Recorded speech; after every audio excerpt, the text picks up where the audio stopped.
नमस्कार दोस्तों आपने एक चीज नोटिस की होगी कि भारत के अंदर पेट्रोल डीजल के प्राइसेस अभी तक नहीं बढ़े हैं, क्योंकि क्रूड ऑयल के प्राइसेस अगर आप देखोगे पिछले एक महीने में 70 से 80% इंक्रीज हो चुका है। तो ऑब्वियस सी बात है, उसके हिसाब से दाम बढ़ने चाहिए। लेकिन यहां पर अगर आप देखोगे ना, तो कई सारे फैक्टर्स आ जाते हैं। एक तो जो ऑयल मार्केटिंग कंपनीज हैं उनको लॉस ऑब्जॉर्व करना पड़ता है। सरकार ने एक बड़ा कदम लिया है, वो ये है कि पेट्रोल और डीजल के ऊपर अभी तक इतना हैवी टैक्स लगाया गया था, जो मैं आपको बताऊंगा डिटेल से वीडियो में कि किस तरह से अलग अलग कंपोनेंट्स हैं, उसमें यहां पर गिरावट की है। सबसे पहले देखते हैं कि यहां पर जो ग्लोबल कॉन्टेक्स्ट है, मतलब जो ऑयल के प्राइसेस हैं वो किस तरह से राइज हो रहे हैं। आप सब जानते हो वेस्ट एशिया में, मिडिल ईस्ट में जिस तरह से वॉर छिड़ रखा है, अभी भी वॉर खत्म नहीं हुआ है। ऑल्दो ट्रंप बार बार ये क्लेम कर रहे हैं कि हमारी बातचीत हो रही है ईरान से, ईरान कह रहा है कि हमारी कोई बातचीत नहीं हो रही। और इसी को देखते हुए आप देख पाओगे, जब ये वॉर स्टार्ट नहीं हुआ था उसके जस्ट पहले $70 पर बैरल के नीचे ये पेट्रोल और मतलब जो क्रूड ऑयल के प्राइसेस थे वो देखने को मिलते थे। लेकिन जैसे ये वॉर स्टार्ट हुआ, आज के डेट में $110 के करीब आ चुका है। इनफैक्ट ये उससे ऊपर चला गया था, लेकिन जिस तरह से अभी थोड़ा बहुत यहाँ पर बॉम्बिंग रुकी हुई है, इसको देखते हुए अभी ये करीब $100, $105 इसी के आसपास चल रहा है, क्योंकि अभी तक क्लैरिटी नहीं है। अगर मान लो वॉर वापस से स्टार्ट होता है, तो काफी सारे एनालिस्ट का मानना है कि ये $150 तक जा सकता है। अगर वॉर यहां से रुकता है तो वापस ये $80 के करीब आ सकता है। तो ये अभी सिनारियो है। लेकिन अगर ऐसा होता है, इतना शार्प अगर इंक्रीज होता है क्रूड ऑयल के प्राइसेस में, तो भारत में जो फ्यूल के प्राइसेस हैं, चाहे पेट्रोल है डीजल है, वो बढ़ने चाहिए थी। लेकिन वो यहां पर अभी तक बढ़ा नहीं है। जितना भी पेट्रोल डीजल के प्राइसेस थे पिछले एक महीने से चल रहे थे, वही आपको अभी भी देखने को मिलेंगे। और इसका मेन कारण है शॉक एब्जॉर्बर मैकेनिज्म। भारत के अंदर अगर आप देखोगे तो 3 प्रकार के ऐसे मैकेनिज्म होते हैं जिससे सरकार जो है वो यहां पर पेट्रोल डीजल के प्राइसेस को कंट्रोल कर लेती है। सबसे पहला है ऑयल मार्केटिंग कंपनी, जैसे इंडियन ऑयल, बीपीसीएल, एचपीसीएल। जहां पर भी आप पेट्रोल डीजल बढ़ाने जाते हो, तो ये लोग क्या करते हैं कि अगर मान लो क्रूड ऑयल के प्राइसेस बढ़ रहे हैं, तो इनको यहां पर कॉस्टिंग तो ज्यादा पड़ती है, लेकिन इमीडिएटली ये लोग पास नहीं करते जब तक सरकार इजाजत ना दे दे। ऑल्दो भारत में इस चीज को लेकर काफी डिबेट होता है। सरकार कहती है कि हमने डीरेगुलेट कर रखा है, जब भी यहां पर क्रूड ऑयल के प्राइस ऊपर जाएंगे, बहुत ज्यादा नीचे जाएंगे, तो उस हिसाब से दाम ऊपर नीचे होते रहेंगे। लेकिन जब भी इस तरह की सिनारी हो जाती है ना, कि ऐसा लगता है कि पेट्रोल का प्राइस अगर $100 है, ₹100 है, तो हो सकता है ये ₹160 हो जाए अचानक से। तो अगर इस तरह की सिचुएशन होती है तो सरकार इनको रोक देती है, और इसी को कहा जाता है अंडर रिकवरीज। अंडर रिकवरीज का मतलब ये हुआ कि ये जो ऑयल मार्केटिंग कंपनीज हैं वो लॉसेस को एब्जॉर्ब करते हैं, जो प्रॉफिट मार्जिन है उसको ये लोग कम कर देते हैं, और इसी की वजह से यहां पर जो दाम बढ़ना चाहिए था वो कंज्यूमर्स तक नहीं पहुंचता है। वो एक तो इनको लॉस एब्जॉर्ब करना होता है, दूसरा क्या है, कंट्रोल प्राइस थ्रू। मतलब यहां पर क्या है कि सरकार जो है वो पार्शियल या सेलेक्टिव प्राइस हाइक करती है। जैसे फॉर एग्जांपल इंडस्ट्रियल जो डीजल हो गया, उसमें ऑलरेडी काफी बढ़ोतरी आ चुकी है। देखो, नॉर्मली जब आप कार में डीजल भरवाते हो वो तो दाम उतना ही है, लेकिन जो इंडस्ट्रीज वगैरह में डीजल इस्तेमाल किए जाते हैं उसमें आपको ऑलरेडी दाम बढ़ा हुआ देखने को मिलेगा। जो प्रीमियम पेट्रोल है, आपने देखा होगा रिसेंटली कि जो अलग अलग होते हैं ना प्रीमियम पेट्रोल, ज्यादा बेहतर पेट्रोल जिसको बोला जाता है, उसमें ₹2 दाम ऑलरेडी बढ़ चुका है। लेकिन जो रेगुलर पेट्रोल और डीजल के दाम है वो अभी भी उतने के उतने ही हैं। अच्छा, यहां पर जो सबसे बड़ा बदलाव हुआ है वो है गवर्नमेंट इंटरवेंशन इन टैक्सेस।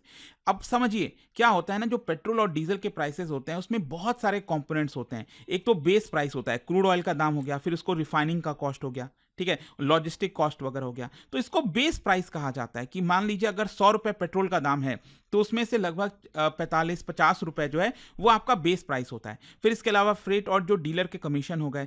फिर इसके अलावा जो दो सबसे बड़ा कंपोनेंट होता है वो होता है टैक्सेस का। एक तो सेंट्रल टैक्स और स्टेट टैक्स। जो सेंट्रल गवर्नमेंट टैक्स लगाती है इसको एक्साइज ड्यूटी कहते हैं। ये फिक्स्ड होता है। हो सकता है सरकार कह दे ₹15 लगाएंगे हम हर पेट्रोल 1 लीटर पेट्रोल पर, सरकार कह देगी हम ₹20 लगाएंगे, ये फिक्स्ड होता है। जो स्टेट का टैक्स होता है इसको हम वैट कहते हैं। वैट में क्या है, ये परसेंटेज में होता है। जितना ज्यादा ये दाम होगा ओवरऑल, उतना ही ज्यादा परसेंटेज यहां पर स्टेट गवर्नमेंट को मिलेगा। और ये सब मिलकर जो है पेट्रोल और डीजल के दाम डिसाइड करते हैं। ये पिछले कुछ समय पहले का ये एक एग्जांपल के तौर पर आप देख सकते हो कि यहां पर जो डीलर से चार्ज किया जाता था, डीलर चार्ज करते थे, वो मान लो अगर ₹105 पेट्रोल के दाम है, तो उसमें से ₹44 ही आपका डीलर का चार्ज होता था, जो बेस प्राइस मैंने आपको बताया। फिर इसके अलावा यहां पर एक्साइज ड्यूटी आप देख सकते हो ₹32 था एक समय। जी हाँ, 32 रुपीज़ सेंट्रल गवर्नमेंट अपनी तरफ से टैक्स लगाती थी। फिर यहाँ पर वैट लगाया जाता था स्टेट गवर्नमेंट के द्वारा और वो करीब 24-25 रुपए था। ये परसेंटेज में होता है, ये मैं आपको एब्सोल्यूट बता रहा हूँ बेसिकली। तो ओवरऑल आप देख सकते हो यहाँ पर वैसे अगर आप देखोगे तो प्राइस तो आधा होना चाहिए, लेकिन सरकार जो है स्टेट गवर्नमेंट और सेंट्रल गवर्नमेंट इतना ज़्यादा टैक्स लगाते हैं जिसकी वजह से आधे से ज़्यादा तो हिस्सा आपका टैक्स में ही चला जाता था। मतलब ये एक बड़ी प्रॉब्लम हो रही थी और इसी की वजह से काफ़ी क्रिटिसिज्म भी होता था सरकार का कि यहाँ पर सरकार इतना ज़्यादा क्यों टैक्सेस लगा कर रखी है। और इसी को देखते हुए अब सरकार ने क्या किया है कि जो एक्साइज ड्यूटी है, ये मैं सेंट्रल गवर्नमेंट की बात कर रहा हूँ, जो वैट है वो तो अलग अलग स्टेट गवर्नमेंट डिसाइड करेंगी कि उनको क्या करना है, लेकिन अभी के लिए सेंट्रल गवर्नमेंट ने एक बड़ी गिरावट की है। कितना किया है आप सोच के देखो, एक समय पेट्रोल के ऊपर जो एक्साइज ड्यूटी लगाई जाती थी वो 32-33 रुपीज था, ये अब गिरकर हो गया है सिर्फ 3 रुपए। एक समय था जब सरकार डीजल के ऊपर मतलब आप समझो 31-32 रुपीज के आसपास टैक्स लगाती थी एक्साइज ड्यूटी, ये अब जीरो हो चुका है। मतलब डीजल के ऊपर अब सेंट्रल गवर्नमेंट कोई भी एक्साइज ड्यूटी नहीं लगा रही है और पेट्रोल के ऊपर सरकार सिर्फ 3 रुपए का यहां पर एक्साइज ड्यूटी लगा रही है। ये रिसेंट ईयर्स में सबसे बड़ा फ्यूल टैक्स कट आपको देखने को मिलेगा। लेकिन अब क्वेश्चन ये आता है कि सरकार ऐसा क्यों कर रही है? सरकार के पास तो पैसा होना चाहिए, फिर सरकार उसको खर्च करेगी। तो ऐसा क्या हुआ है कि सरकार यहां पर नहीं करी? देखो, एक तो चीज मैं आपको बता दूं, जब सरकार ने ऑलरेडी टैक्स बढ़ा रखा था और जब सरकार से क्वेश्चन किया जाता था कि भाई आप इतना ज्यादा क्यों टैक्स बढ़ा रखे हो, तो एक ही जवाब होता था कि देखो आगे चलकर जब क्रूड ऑयल के दाम कभी बढ़ेंगे ना, तो हम यहां पर टैक्स कम कर देंगे ताकि आपके ऊपर भार ना आए।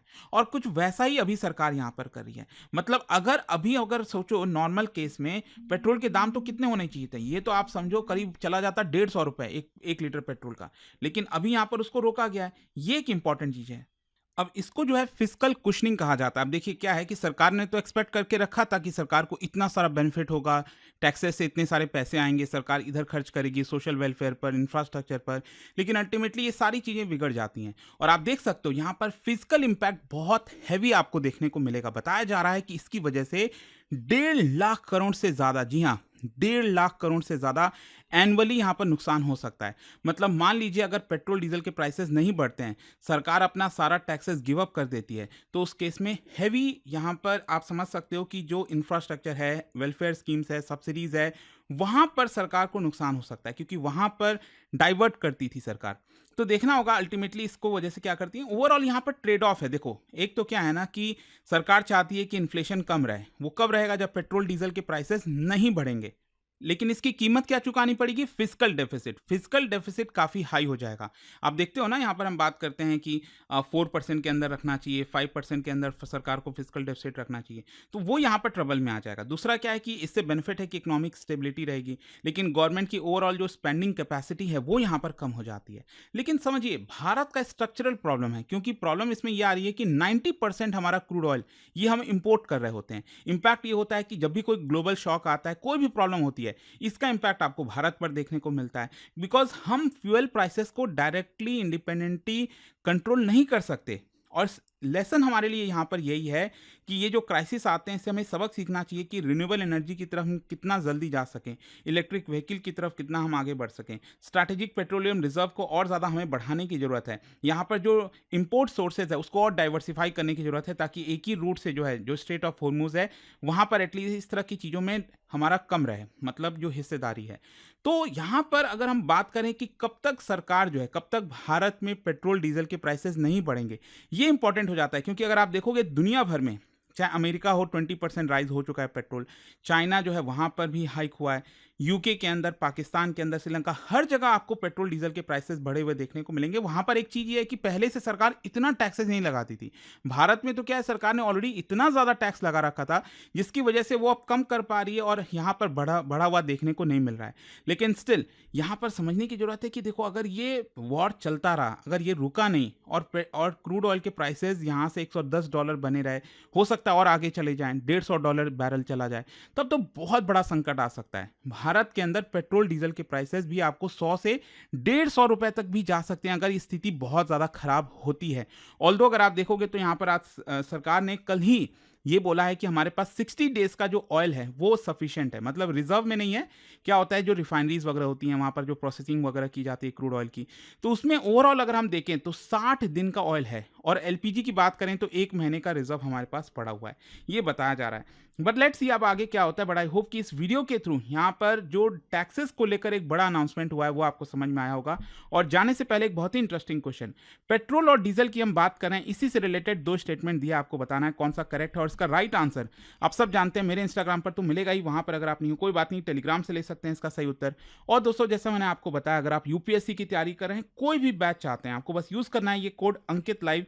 स्पेशली आज लास्ट डेट है सफलता महोत्सव का, जहां पर 60% का फ्लैट डिस्काउंट तो आपको मिल ही रहा है। और ये फोन नंबर दिया, अगर आपको कोई भी डाउट हो बैच से रिलेटेड, ऑफर से रिलेटेड, इस पर कॉल करिए, मेरी टीम आपको अच्छे से गाइड कर देगी। स्टडी IQ IAS, आपका सिलेक्शन हमारा मिशन।